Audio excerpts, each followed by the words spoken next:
But Rob, Sunday, another team in the NFC, another great quarterback, elite quarterback, but the team is struggling. And that, of course, is the Seattle Seahawks. And now, Rob, they are 3-7. Yeah, it don't look pretty. I'm telling you. I can't see them rallying the troops in this season, Chris. 3-7, got beat 23-13 by Arizona with no Kyler Murray or DeAndre Hopkins. Now that's a killer, and that was at home, wasn't it? That was in Seattle. Yes. And Pete Carroll was just a mess after the game, and he went to speak to the media, spoke for 8 minutes, and then said, "I'm done. I'm really done," and left. And then my guess, Rob, is somebody got to him. Now, he came back, and he was asked why he came back. He said, well, I got good relationships with you guys. You got to do a job, blah, blah, blah. But I got to think somebody got to him, Rob. Nah, somebody got to him and said, you can't do that, Pete. Can't do it. Exactly. And so he came back and answered questions. But where are you at? You didn't think Seattle would make the playoffs. No. I had them in the playoffs. But obviously, that looks like that's not going to come to pass. Did I think it was going to be this bad? You know what I mean? Even with Russell Wilson being out, I didn't think it would be this bad. But I just liked all the signs were there. Like, they just haven't been as good. And as time has gone on, they were built on. We remember we were watching their defense, Chris, in 2020, right? Just giving up. Oh, yeah. 450 And yards. it's the same problem. They can't get off the field. They can't get off the field. I don't care who your quarterback is or who your head coach is. If you can't make stops on third down, get off the field or whatever, it's going to be a long Sunday afternoon every single week. Yep. And it's just that time. They had a nice run. They should have had back-to-back Super Bowls, which would have put them in a different bracket from everybody. Wins, Chris, they went back-to-back. They didn't win. They threw, of course, Wilson threw the pick in the end zone to the Patriots, and that was that. And now that I look at where they are, I think it's time for a total rebuild. Like, wow. They need to. So what does that mean? Like, trade Russell Wilson? I would trade Russell Wilson and get the best deal that I could, because keeping Russell Wilson with the rebuild that you have to do, Chris. It ain't going to be overnight. They spent money this past year on free agents. They were 12-4 last year. I get it. I just think it's getting older and older, and I would strip it down and start over. I just think it's been a long run. How long has Pete Carroll been there? Well, the run really isn't Carroll. No, but I'm just saying. But he's been there. So. But he's been there over a decade. 2010 was his first year. Yeah, it's 11 years in the same spot. I don't mind getting rid of Pete Carroll. Here's my problem is I'm not trading Russell Wilson. Okay. And here's my philosophy. Teams dream about getting a franchise quarterback, right? That's what it's all about. Right? You want an Aaron Rodgers. You want a Tom Brady. You want a Russell Wilson. That's why you want the draft picks. Obviously, you got to build around them.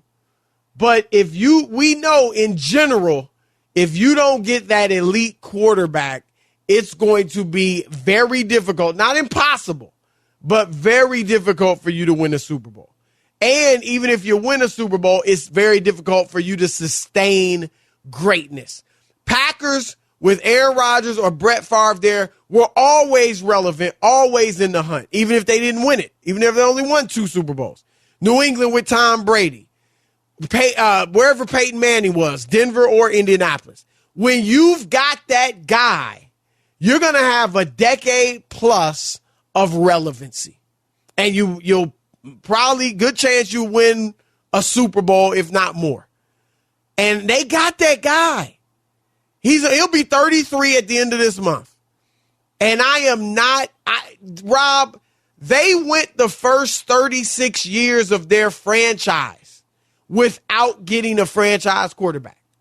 Remember Jim Zorn? Remember Matt Hasselbeck? Remember Seneca Wallace? Tavarius Jackson? Like, those were their quarterbacks. There's no guarantee they'll get anything close to a Russell Wilson in the next 40 years. No guarantee.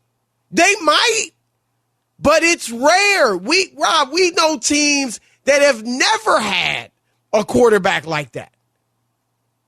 And so I'm like, I'm not totally against you saying, all right, we got to kind of rebuild this thing. Although I don't think they're so far gone that it needs a total rebuild. I'm fine bringing in a new head coach. Here's the other problem. Russell Wilson already had a stink last offseason about being involved and all that. So, like, you already went through that with him.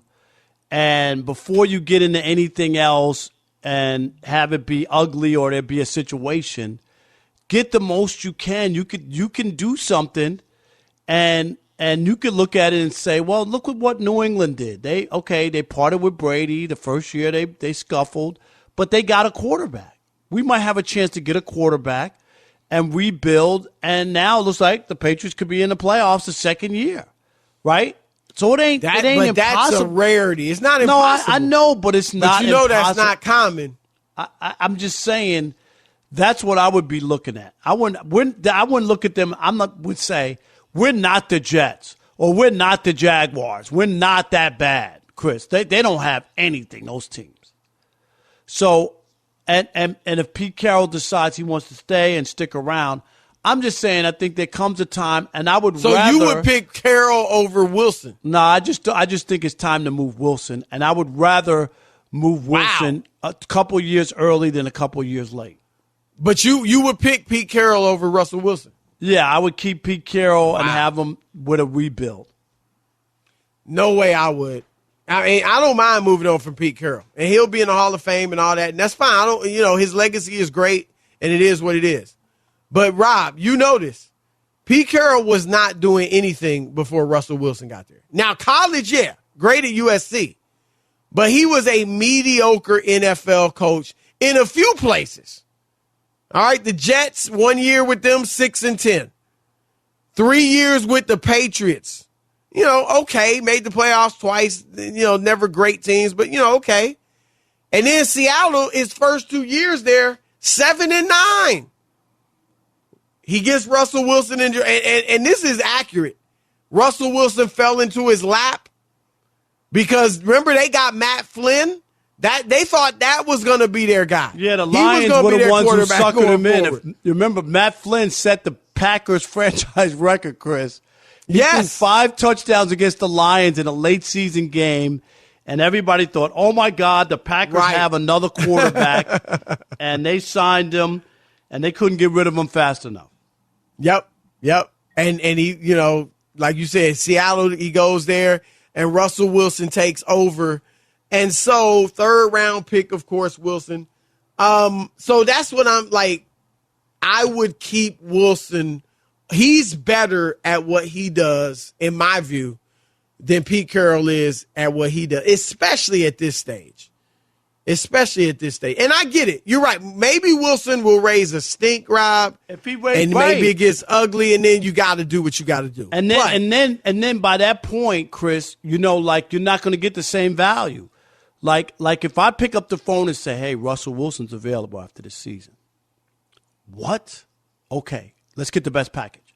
If I wait until all hell, breaks loose and he comes out and he's speaking about, "See, this is why I wanted some control of player personnel. Look at this year. It was terrible. We didn't do this. We need to do that." Now I got a disgruntled guy on my hands who I'm trying to move. I think the timing is right to make that move. Look, now, if he didn't have last year, Chris, then it's totally different. I hope you make, look, I've said, Rob, and you and others have said it's a pipe dream. If I'm Cleveland, I'm trying to get Russell Wilson or Aaron Rodgers or Deshaun Watson if he still can play football. So I would love for Wilson to be on the move. It's exciting when that happens. People are talking about him going to the Giants. The Giants aren't the Jets. So, Giants do have a history of being able to put some, obviously, Super Bowl teams Giants together. have won Super Bowls. Are you kidding? Right, yes. right. So maybe he could go there and turn it around. But I wouldn't hate seeing him move.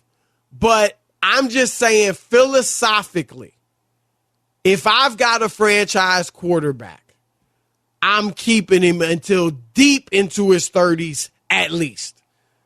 At least. Like, because you just don't know when you're going to get the next one. And you might not ever get the next one.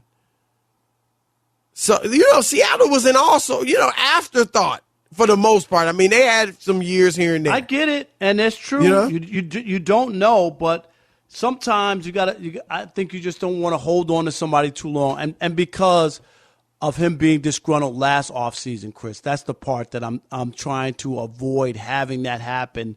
And you would admit, if I made calls now, let people know that he would be available, he possibly could be available at the end of the year. Don't tell me I wouldn't get a sweetheart deal. Oh, no, you would. And there's a school of thought of, look, he was upset last year. Let's move him before he moves us. Before he's mad again this year. Right. When they finish 5-12 or whatever. You know what I mean? Right. Yeah, I mean, I hear you.